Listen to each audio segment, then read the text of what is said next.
Do you have neck pain? Then this video is for you. I'm Dr. Karin Drummond, owner of Drummond Chiropractic, and I'm going to be talking about neck pain, causes, some might surprise you, and things you can do about it. Now, before you follow any advice from any video, check with your healthcare provider to make sure it's appropriate for your specific condition. And if you find this information useful, please share it with others that you think it would help. And as always, we would love to hear from you. So if you have any questions or comments, please post them below. So I'm going to be going over my Combat Neck Pain book, which is available on Amazon, but a lot of the information is on my website. So if you want to dive in deeper to these topics, check that out. So in chapter 1, I share my personal story with neck pain. I was in a car accident in 2014, and that's when I really understood how horrible neck pain could be. And I also learned some extra tips and tricks on how to get my neck feeling better. In chapter 2, I talk about warning signs that you need to know to be sure that your neck pain isn't a sign of something more serious. In chapter 3, I go over some simple anatomy of the neck, which is important to know if you're going to be doing things like stretches, exercises, or self-massage. But let's move on to chapter 4, where I talk about posture, because poor posture can negatively impact the neck. If your head is in front of your plumb line, then that's going to make a shearing force on your neck. So if you're slouching and your chin is jutting out, can you see how that puts a compressive force on your neck? So keeping that chin tucked in, ears over your shoulders, is really important for neck health. Your head is like a bowling ball, and if it's ahead of your plumb line, can you see how that's going to make the muscles strain to hold your head up? So again, I can't stress enough, keep your ears over your shoulders and your shoulders back and down. And if you find yourself at a computer station, I have a whole video on work ergonomics to make sure that you're not straining your neck while at a computer station. In chapter 5, I talk about one of the hidden causes of neck pain. If you have a leg length discrepancy, that can mean that your body is always fighting that imbalance. And can you see how that can strain the neck? The eyes like to be level with the horizon. So if your body is crooked, your neck is going to kink to keep those eyes level. I have a whole nother video on this as well, if you want to learn more about how leg length inequalities can affect the neck and what you can do about that. In chapter 6, I talk about mattresses and pillows. I have a whole video on this alone, but simply put, when it comes to mattresses, you want to have a firm mattress with a separate foam topper that's about 1 inch or 2, depending on your body type. Now, the reason why I like the foam topper to be separate, unlike getting a pillow top mattress, is because with pillow tops, you cannot separate the foam, and foam doesn't last as long as a mattress material, so you'll have to buy a whole new mattress when that foam goes bad, and plus you can't flip the mattress. So if you have a separate mattress, you can replace the foam topper every few years and flip the mattress underneath, so that mattress will last a lot longer for a lot less money.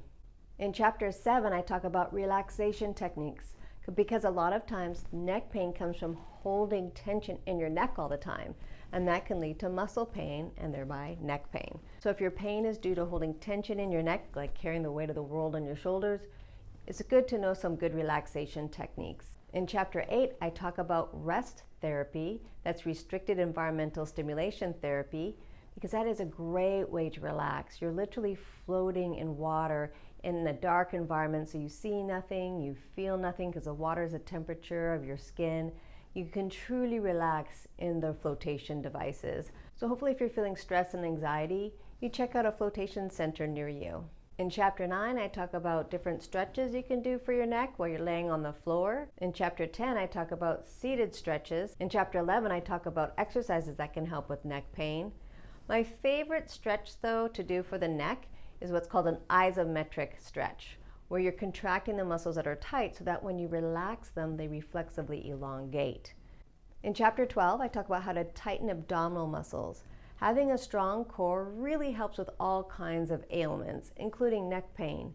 You're only as strong as your weakest link, and for most people, that weak link is a weak core.